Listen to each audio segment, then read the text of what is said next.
Your choice for placing styles in one versus another place doesn't only affect how reusable the styles are, but it also affects which style declarations override other style declarations. Let's jump into the code and take a look at an example.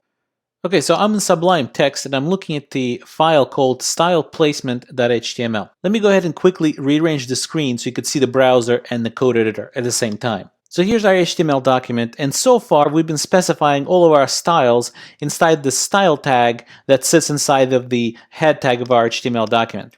And in this case, we're specifying that every H2 in our HTML document should have the color, the text color, maroon. As you can see, the subheadings, the H2s, are in fact maroon.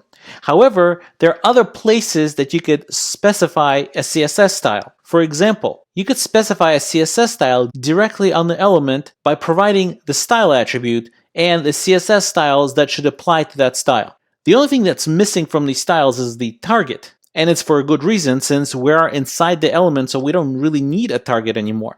But the style declarations are exactly the same as before, and they're also terminated by semicolons, and you could put here more than one, just keep terminating them with semicolons. In this case, this I am centered content is text-aligned center. And as you could see in the page, it is in fact getting centered in the page. This is called inline styling.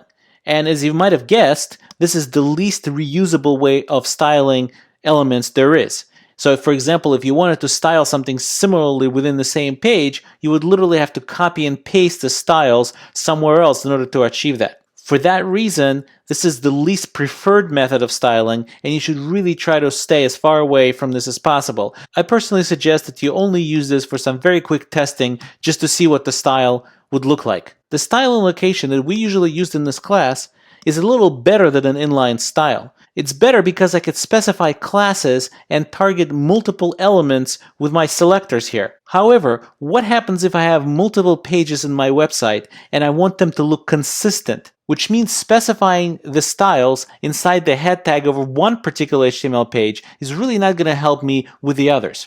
That means I really need some sort of other way to specify styles that are external to the HTML page and kind of link them back into my HTML page.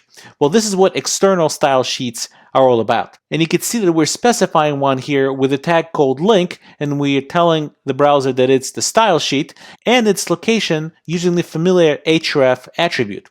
In this case, we're specifying it to be a relative URL, so style.css better live in the same directory as our styleplacement.html file. And in fact it does, and this is what it looks like. External style sheets are just styles with list of CSS rules. There's no particular tags that have to surround any of this. So as you can see, in this style.css, we're specifying that the entire body, meaning the entire viewport, its background color should be gray, and the font size should be 130% of whatever the default font size is. And if you look to our page, you could see that the fonts are a little bit bigger than usual, and certainly the background is gray. That styling came from style.css. While we will continue in the class to use this style tag inside the head tag, so it's a little more convenient to showcase the styles, in a real-world website, you almost always want all your styles to be external to your HTML page, which means writing your styles inside some style.css external file is actually the way to go. To summarize, placing styles inline is great for quick testing, but try to avoid that if you're actually coding a real-world website.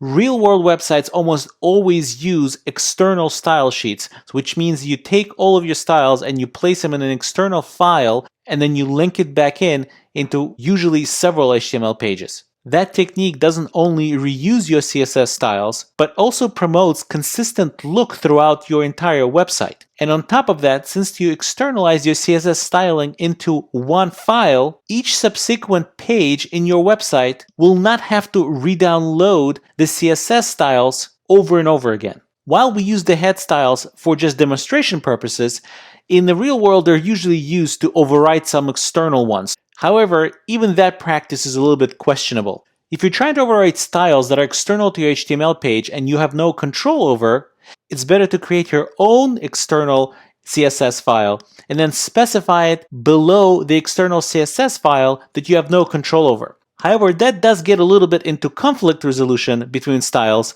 and that is exactly what we're going to talk about next.